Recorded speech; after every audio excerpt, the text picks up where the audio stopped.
Well, I'm so honored to be here and to tell my story because Children's Aid was a huge part of my life and a huge part of my children and grandchildren's life as well. I can give you stories upon stories about impact, the impact that a community center had on me growing up as a young man on 118th Street in Harlem in the 80s. It was a place where we all went. We could play games, we could go after school.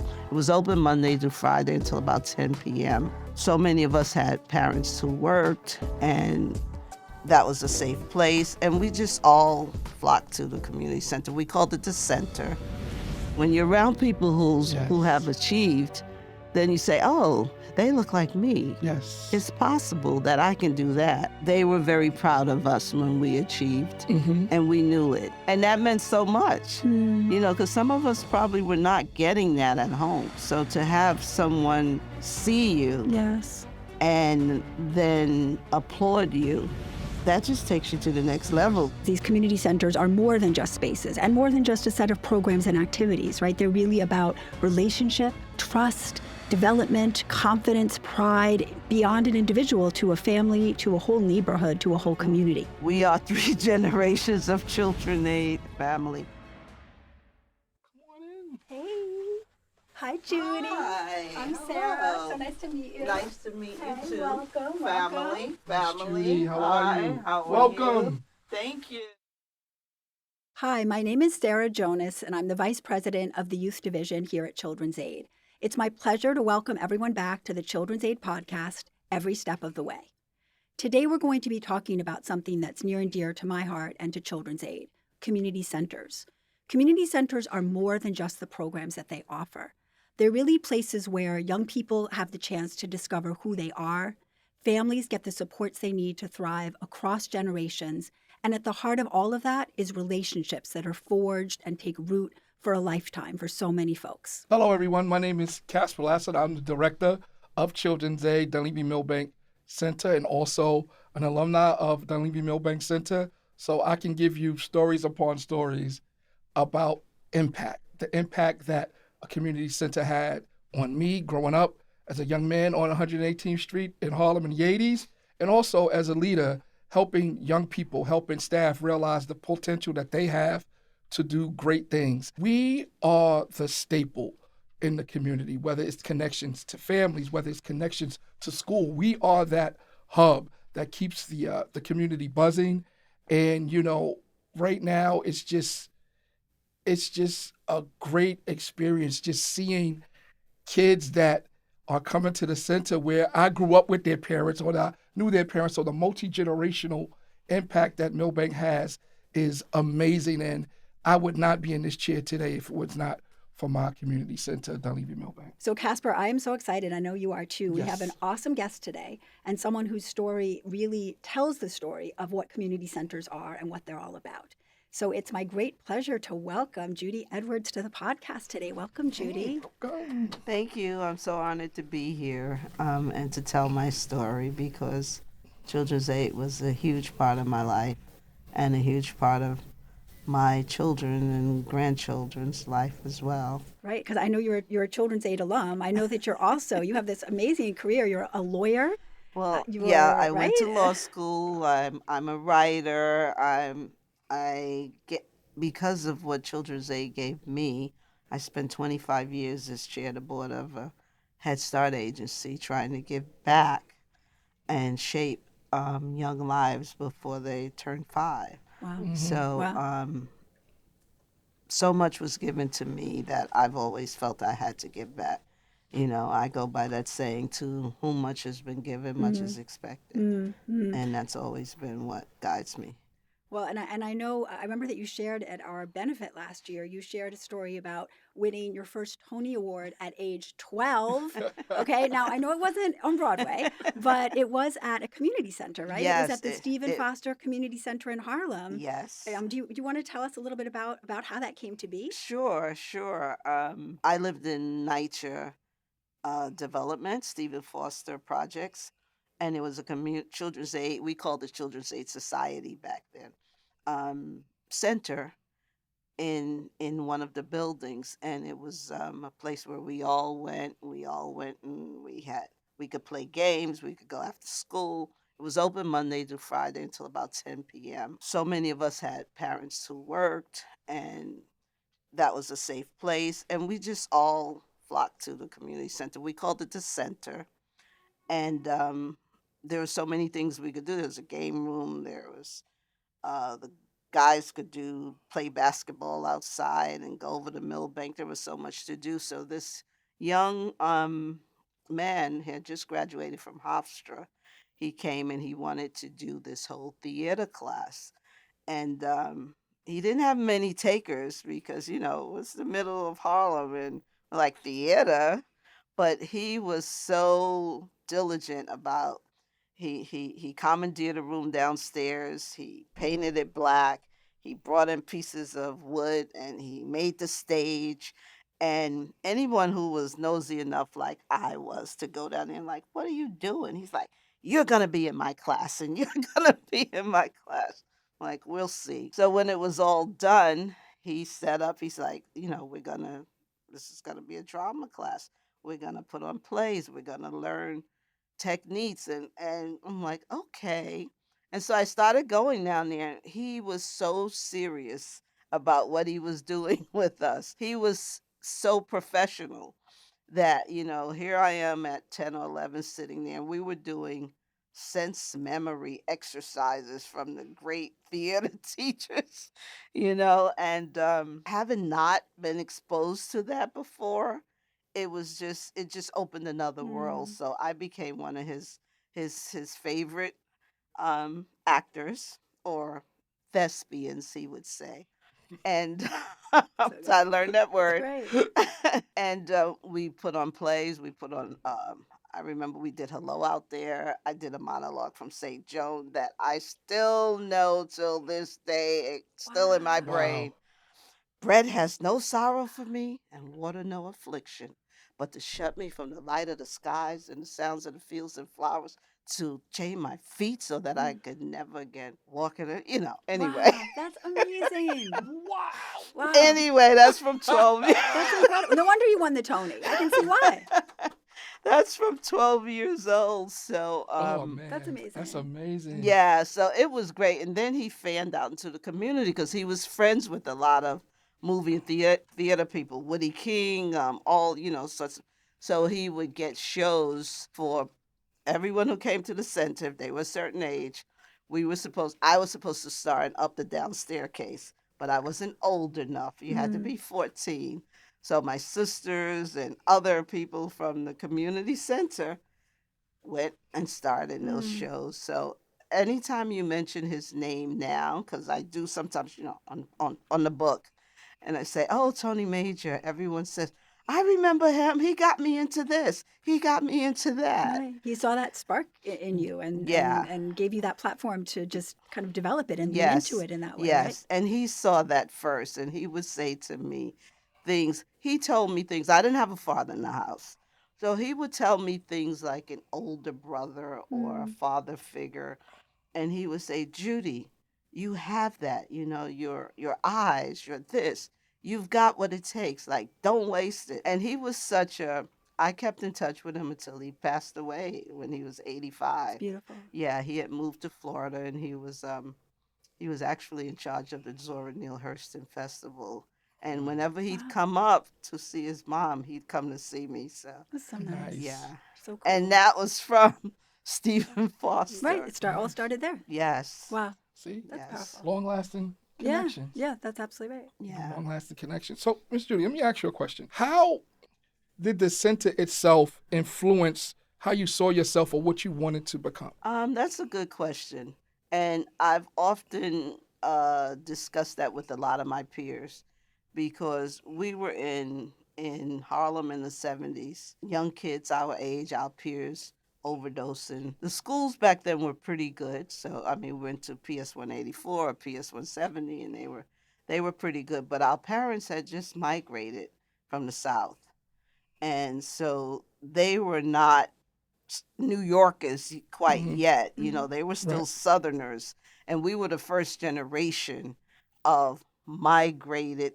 children of the children of people who had migrated in the big migration Yeah. Yep. from the The Great south to the Migration. north. Yeah. A lot of things that they couldn't tell us or couldn't show us, we got from the community center because a lot of the staff there were college graduates or native New Yorkers who had been here for a while. And so they had this je ne sais quoi, so to speak, or something that our parents didn't have. And Right. oftentimes our parents were just trying to, put one foot in front of the other. My mother worked two jobs and on the weekends.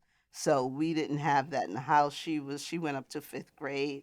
And then she left to go to work and so it threw us into a whole different milieu, so to Mm-hmm. speak, where we were around people who had achieved Mm-hmm.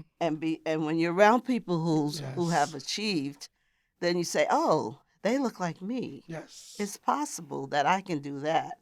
So I think from being in the center, having people like Mr. Major, Miss Talbert, and other people who were there, I think I learned early on that I wasn't limited. Mm-hmm. I wasn't just limited to being from Harlem, having a baby, not finishing high school, or any of those things, because the Mr. Major was my favorite, and he was from Hofstra, and he lived in Long Island, and he rode a motorcycle. What could be cooler? Yeah, exactly. So it really opened the Mm. possibilities for so many of us. And even as I speak to my friends now, they say the same thing. From my building, we have people who became very successful, very successful. I'm not an aberration. We have Charles Williams became doctor, and we have Nelson Vales. He became an Olympic bike rider. He won Yes. second place. Yes. Yeah, we have people who went on and became administrators and stuff. So all of us, Mm. if we didn't die of heroin, if we didn't Mm. OD, we pretty much became upwardly mobile. And I am friends with about 10 women Mm. who we all have children the same age. And those children are all well educated, doing their thing. And that's where that generational Yes. lift came from, Wow. because we started there and we saw that things were possible, that we our parents weren't, our parents always wanted what was best for us, but wanting what's best for someone and giving you the wherewithal to do it is two different things. So, Judy, I'd love to, you're talking a lot about how the center was this place of creativity, right? Hmm. And you talked about some of the mentors that you had and who went on to lead and do wonderful things. And I know that, centers are places where young people often get those opportunities, to creatively express themselves and to be leaders. Hmm. Was there anything like that that you experienced when you were at the center? Yeah, actually, there was qu- quite a few instances, but one that lasts until this day was I guess we were about 13. The girls from my building formed a club, and we called ourselves the Playgirls. And it happened in 1965, and we had a whole song in 1965. A new club came alive. All the girls from 115 joined together and became a team. And then it went on, and we introduced I ourselves. love that. But it was in the center with Miss Talbert, and she was the staff person who was involved with clubs. We formed the club, the Playgirls, and we were like, yeah, Miss Talbert. Then we realized Miss Talbert was also the staff advisor for our competitors, the Romantics from another building. So we had a bit like, well, she's my advisor. Well, she's my advisor. But what we got out of that, we really were able to become leaders, and we decided how we would fundraise, and we executed it. We decided to do things in the projects. that, we wanted to, since we were in competition, and maybe she put this into place because I'm thinking about it. Since we were in competition with the romantics, we wanted to out romantic the romantics. And we would give parties, center parties, and we during that time we didn't have invitation. We'd make index cards and we'd write on it, the lights are low, the music's fine, come down and have a good time, but no sneakers. You had a dress code. Yeah, we had a dress code, but yeah, and we were young. We were 12 and 13, Yeah. so we were actually taking those leadership positions. Absolutely. Yeah, and with her loving hand, of course, she'd let us know how far we could go, but we certainly did. It's wonderful. Yeah. Love that. And we were talking earlier, and you mentioned some of the other spaces within Children's Aid that you visited. Yeah. The center in Greenwich Village, Yeah. right? And learning to swim in Millbank. Could you tell us about those experiences? Yeah, so Millbank was just two blocks away from us. We were on 115th Street, Millbank's on 117th. So Millbank always had a lot more to offer, I think, because it was an independent place. It wasn't just stuck in the community center. So they had, and I just remember we went to dental. We went to the dentist there. Yes. Oh, Yeah, we had medical appointments there. Still Way do. ahead of his time. Yeah. Way ahead of his time. We had swimming lessons there. The guys went to basketball. There's big basketball history from Millbank. Like all the guys Legends. went through Yep. Millbank and Buster and all of them. It's a whole legend. Mm-hmm. So yeah, we made use of all of that. And my daughter learned to swim at Millbank, and she also, I took her to the dentist at Millbank because it was very inexpensive and very good. My grandchildren availed themselves of Millbank. They learned how to swim, and they also went to Wagon Road. They were lucky enough to get Yeah, a yes. space 2 years in a row because it's a lottery system, I think, Yes. or something At like that time, yeah. Yeah, so they went to Wagon Road and they really loved it. And, I'm a hands-on person. I want to see it. So I went up there on a trip with them. It was a wonderful place where they went. Yeah, so they really loved that. I love that. And I love how you're speaking about, that specialness about a center, that it isn't just for or about individual children, but it really is the whole neighborhood, the whole family, the whole community. You know, that intergenerational piece that you're lifting up. And it still is. Millbank still is. Absolutely. I mean, Thank you. I go there sometimes now. I'm like, I know Senator Claire Yes. gives something Yes. there. Yes. We have a and, great relationship with Senator. Yeah, and then some of the young men I grew up with, they go back for their basketball. For the Buster Bryant Day. Yeah, yes. for the Alumni Buster Day. Bryant, Yeah. yeah. So I go back for that. So I'm That full circle. Yeah, so I'm still, Millbank is still like a beacon in the community. Even more so maybe now. I'm not sure if more so. Because, the community is gentrified now.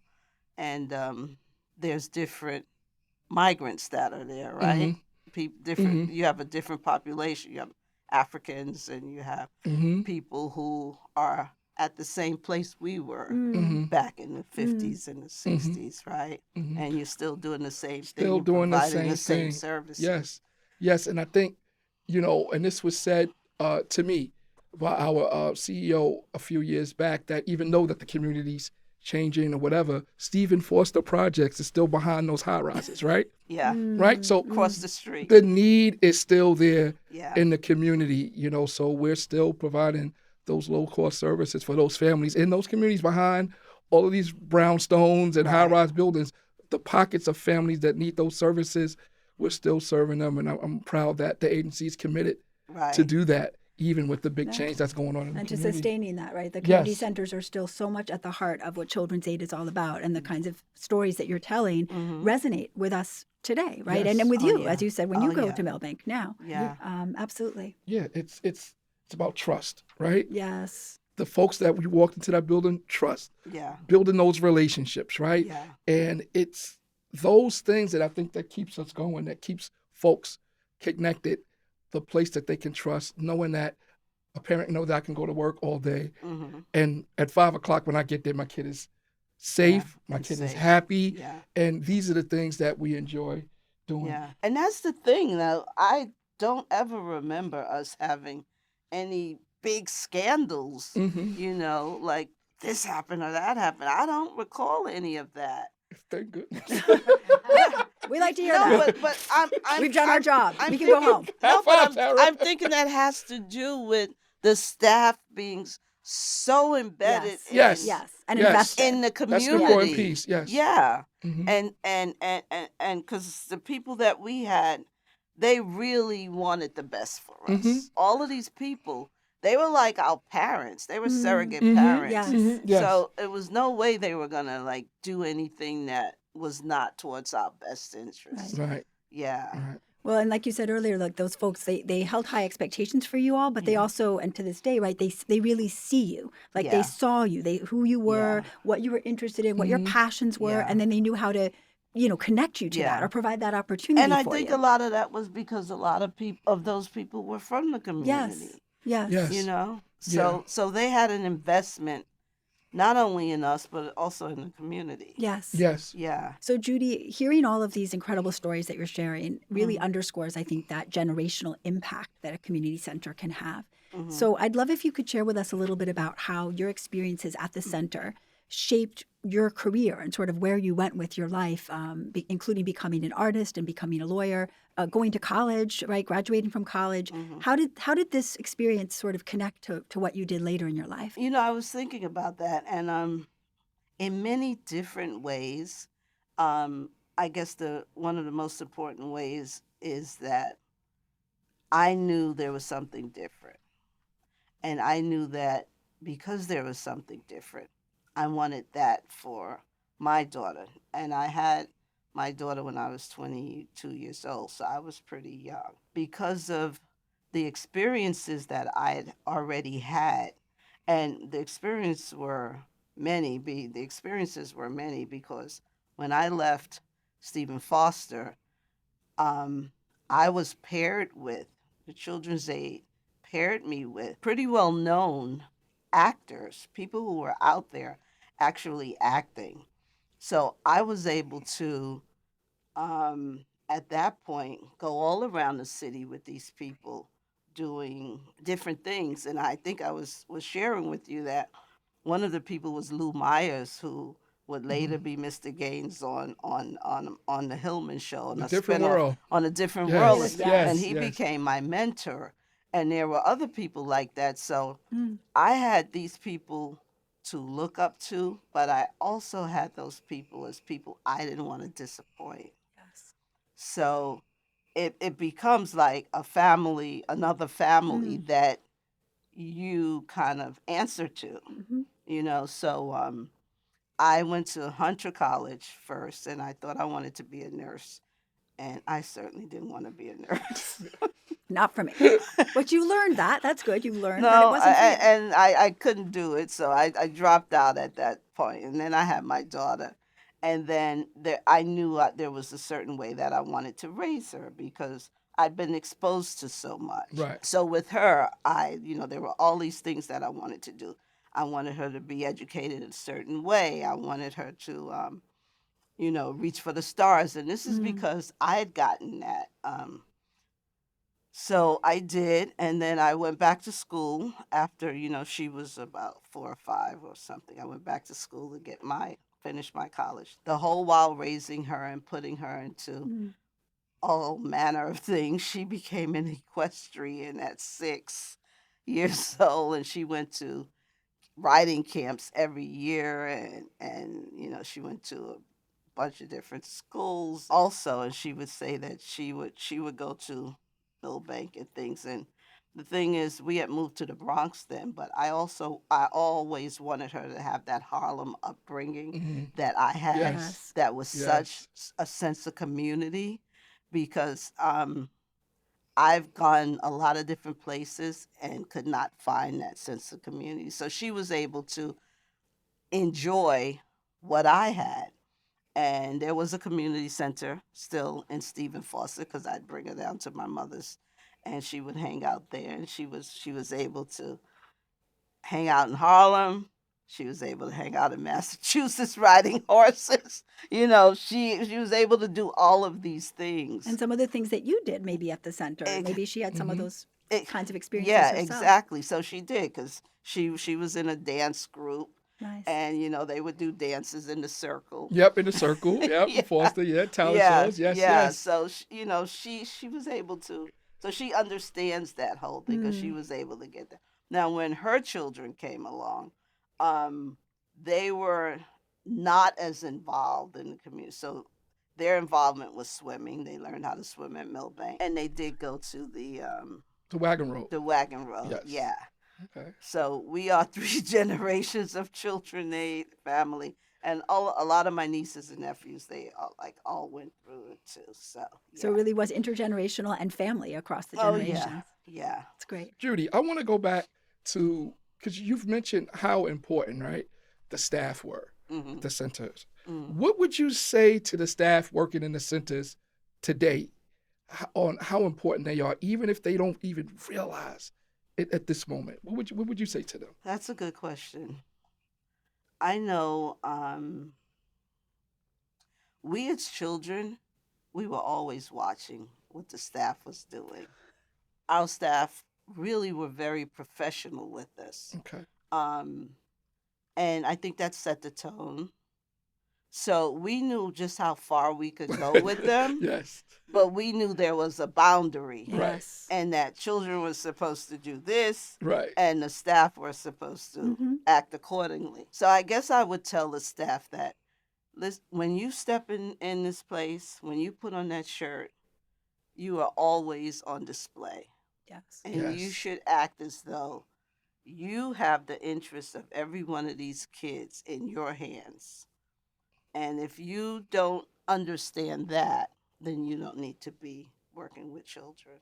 And I think that is great advice. It's like you read my policy manual. I mean, these are the things that we actually say to them, because a lot of folks, and you mentioned it, are from the neighborhood. Right. You know, we kind of like that energy that they bring. So for a lot of them, you know, we tell them, like, you know, you may be in a grocery store on a Saturday and a kid may run up to you, Mr. Mike, you know, you maybe just be hanging out with your friends and a family walks by you. So you're always going to be put on notice. So when you take these positions, you have to realize the impact that you have in the center, as well as outside of the center. And like Judy was sharing earlier, like that, you're both saying that idea that, you know, the staff are of themselves from the community, right? So there's that sense of like, we're all in the neighborhood together. Yes.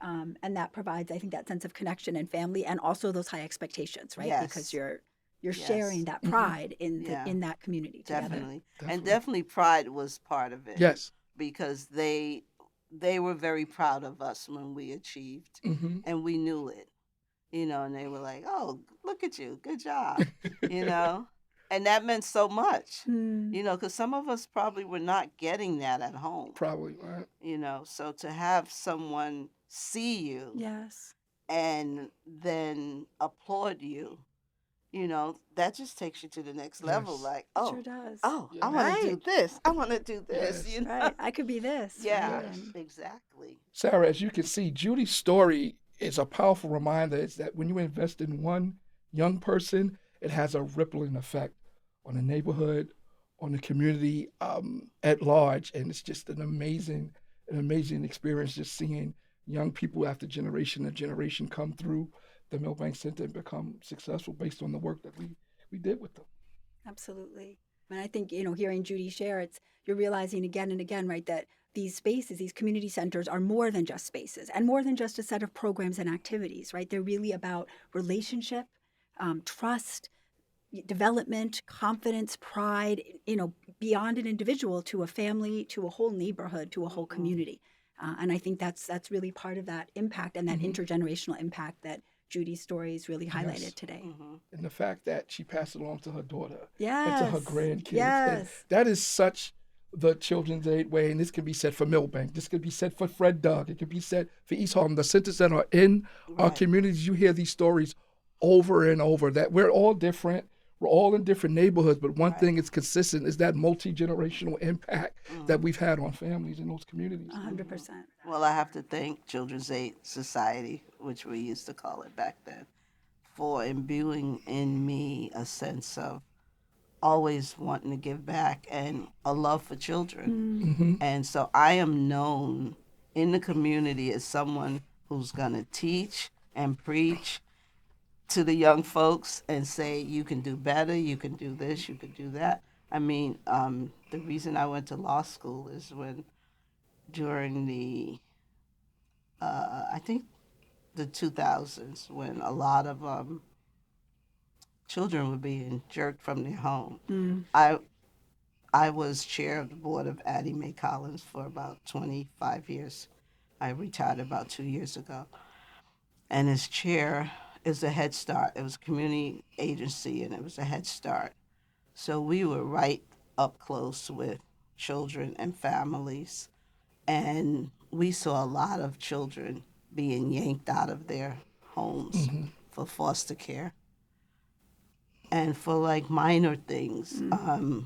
We were put in positions so many times where people would come to, the parents would come and say, oh, ACS is coming to my house and I'm so scared. So we would have people to sit there with them because they didn't know their rights and you know, to really stop children being removed on a moment's notice. So I was 55 and I was like, something has to be done about this because, you know, I was also advocacy I learned in the Children's Aid Society too because we had to like, you know, fight for our rights sometimes. So I said, you know what? I'm going to law school and I'm going to do something about that. And that was the entire reason at that point that I said I wrote my essay about the whole foster care system. I knew I was only going to go to one law school. That was CUNY Law because it's Service of Human Needs. Haywood Burns was the second dean. And it was, you know, geared toward older students. So I sent my application a little late, maybe June. Because at the point where I thought I'm going to do something, that's when I applied. So they sent me back a letter and said, oh, we're so sorry that, you know, we have already have our class for this year. We cannot admit you. I sent them a letter right back.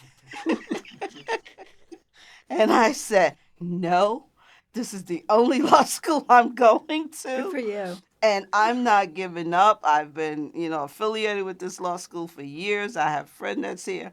I'm not going anywhere else. I'm coming to CUNY. Someone reached out to me and said, well, you know, we have this program. It's called Pipeline. It's called the Pipeline Program. And it's for people who have been out of school for years, who didn't get the required 152 on the LSAT.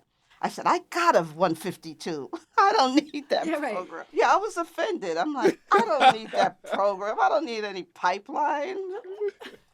So my daughter, who has much more common sense and wisdom than I ever will have, she said, Ju, you have been out of school. You should take the pipeline program. And the pipeline was a guarantee because I'd already had the minimum score that a year later I would go to the law school. So I listened to her as now I've learned to do more and more. And I said, okay, I'm going to go to the pipeline program. The best thing I ever could have done was to go into the pipeline program. I met wonderful young people. And because I was in the pipeline program, they got to know me. And I got a whole 3-year scholarship, a Haywood Burns Fellowship to go to law school. Fantastic. And I know that, you know, you talked earlier about kind of the experiences you had at the center and how, you know, you learned to step into your own leadership and believe in yourself. And I'm really hearing that in even in this story. Exactly. Right? Like you didn't take no for an answer. You advocated for yourself. In the work that you just said, you know, you talked about doing with families. Like you've been an advocate and leader. And that's when I'm thinking about how that shaped me. It's definitely do that. And it's not just me. I have friends who have went through, you know, at the center too.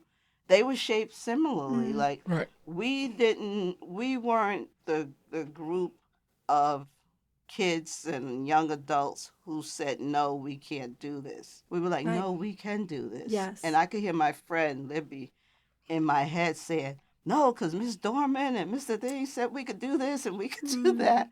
And, you know, we could do it because we also went on a lot of competitive sports trips with the center where we ran races and we did relays and we jumped things and we did all of that.